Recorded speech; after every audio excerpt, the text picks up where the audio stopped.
أعوذ بالله من الشيطان الرجيم. بسم الله الرحمن الرحيم. وإذ استسقى موسى لقومه فقلنا اضرب بعصاك الحجر فانفجرت منه 12 عينا قد علم كل أناس مشربهم كلوا واشربوا من رزق الله ولا تعثوا في الأرض مفسدين. وإذ قلتم يا موسى لن نصبر على طعام واحد فادع لنا ربك يخرج لنا مما تنبت الأرض من بقلها وقثائها وفومها وعدسها وبصلها قال أتستبدلون الذي هو أدنى بالذي هو خير اهبطوا مصرا فإن لكم ما سألتم وضربت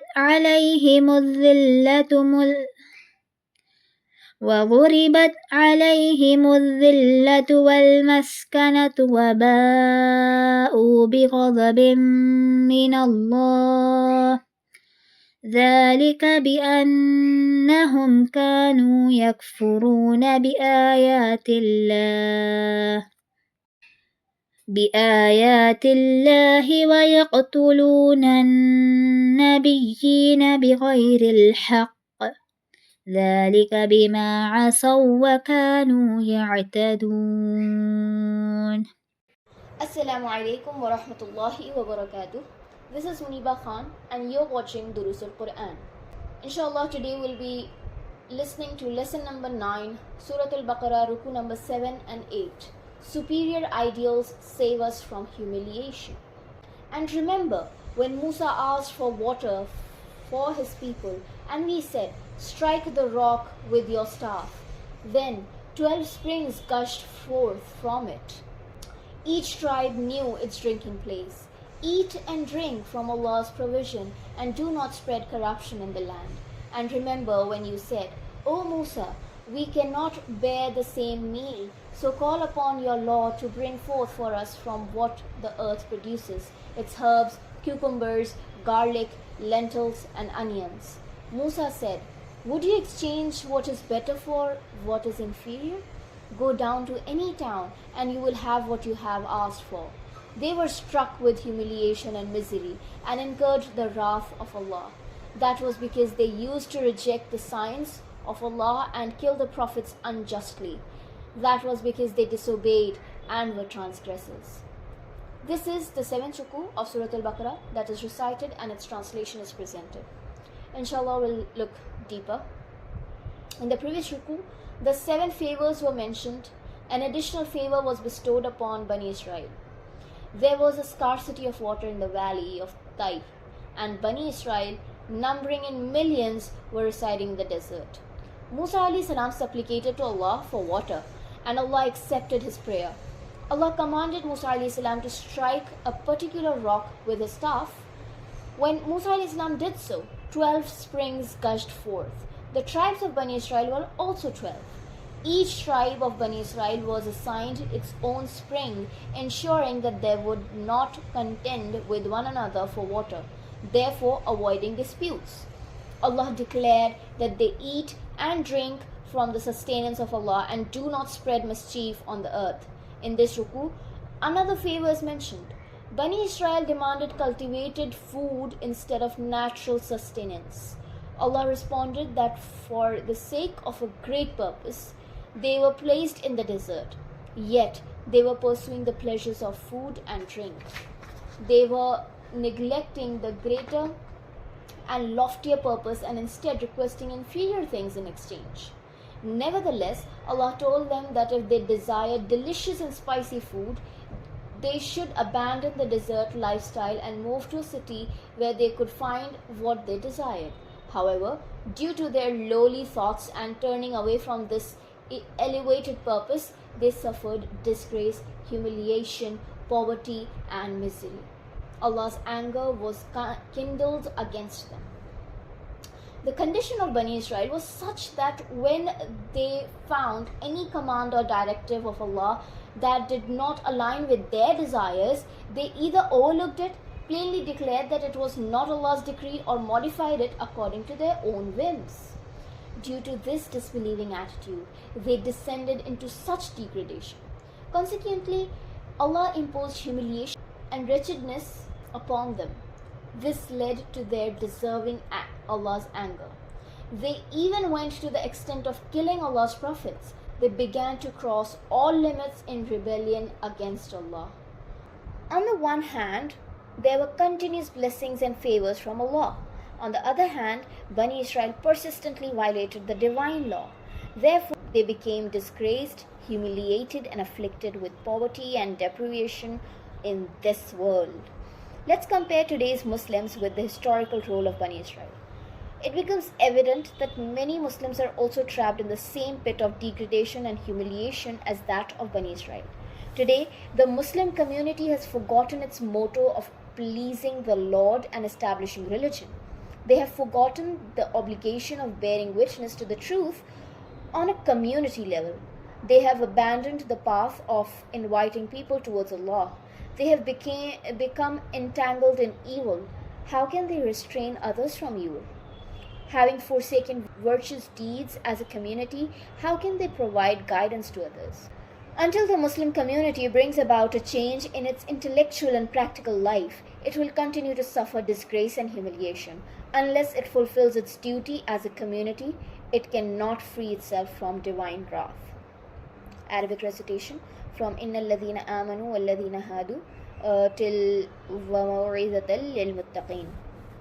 Surely those who believe and those who are Jews and Christians and Sabians, whoever believed in Allah and the last day and did righteous deed, they will have their reward with their Lord, and they will have no fear, nor will they grieve. And remember when we took your covenant, O Bani Israel, and raised above you the mount of Tur, saying, hold firmly to what we have given you, and observe its teachings, so that you may become God-fearing. But then you turned away after that. If it had been not for the grace and mercy of Allah upon you, you would have surely been among the losers. And indeed, you knew those amongst you who transgressed in the matter of the Sabbath, that is, Saturday. We said to them, be you monkeys despised. So we made this punishment an example to their own and to succeeding generations, and a lesson to those who are God-fearing.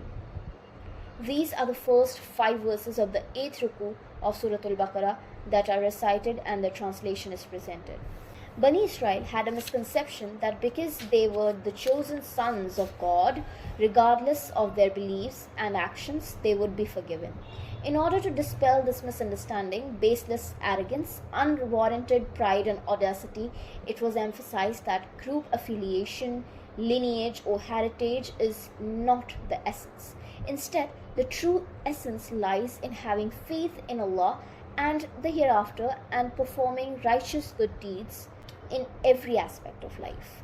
Whoever fully embraces this path and adheres to it will attain salvation and will be on the path to success, regardless of their affiliation to any specific family, nationality or era. Today the same notion has become common among Muslims. We think that even if we might be completely lacking in faith and righteous deeds, and our lifestyle may be entirely focused on worldly pursuits, sinful behavior, disbelief and polytheism, nevertheless we will still be forgiven. If this belief is correct, it would imply that the Jews' belief is also correct. The point is that the Quran clearly promises reward for both faith and righteous deeds. stating that if you adhere to the benchmark of faith and righteous actions, you will be safeguarded from all kinds of fear, sorrow, and distress. The Quran recalls another covenant and commitment made with Bani Israel. Mount Tur was shown in such a towering and magnificent way that it seemed as if it was about to crumble right then and there. In that state, they were bound by a pledge to firmly uphold the commandments and instructions that Allah had bestowed upon them through His Prophet, and they indeed made this commitment. Furthermore, they were told to remember the commandments and instructions that were part of His revealed teachings, and they also pledged to fulfill this. They were also informed that if they fulfilled this covenant, they would be saved from Allah's punishment and retribution in this world and in the hereafter. They would be saved from His accountability. However, they did not uphold their covenant and turned away from their commitment. Despite this, Allah did not deprive them of His grace, favor, and mercy. Otherwise, they would have been among the losers. In other words, Allah Almighty allowed Bani Israel to recover again and again. He repeatedly tried to awaken and alert them through various warnings. Similarly, today the Muslim Ummah is being given repeated opportunities to awaken through different global and local warnings. Hopefully, Muslims will become vigilant and actively fulfill their responsibilities by uniting and organizing themselves. For Bani Israel, a specific day of the week was designated for worship. On this day, all worldly work was prohibited with such strict regulations that anyone who violated them was liable to be killed. However, as their religious devotion declined, they started openly disregarding the sanctity of the Sabbath, to the extent that trading started to take place in their markets on the Sabbath, that is Saturday. Allah the Exalted punished them by transforming some of them into monkeys, thus turning their humiliation and disgrace into a lesson for everyone. This served as a warning and a lesson for those who fear Allah and keep the hereafter in mind. Today, there are many individuals among the Muslims who have made even alcohol and usury practically permissible.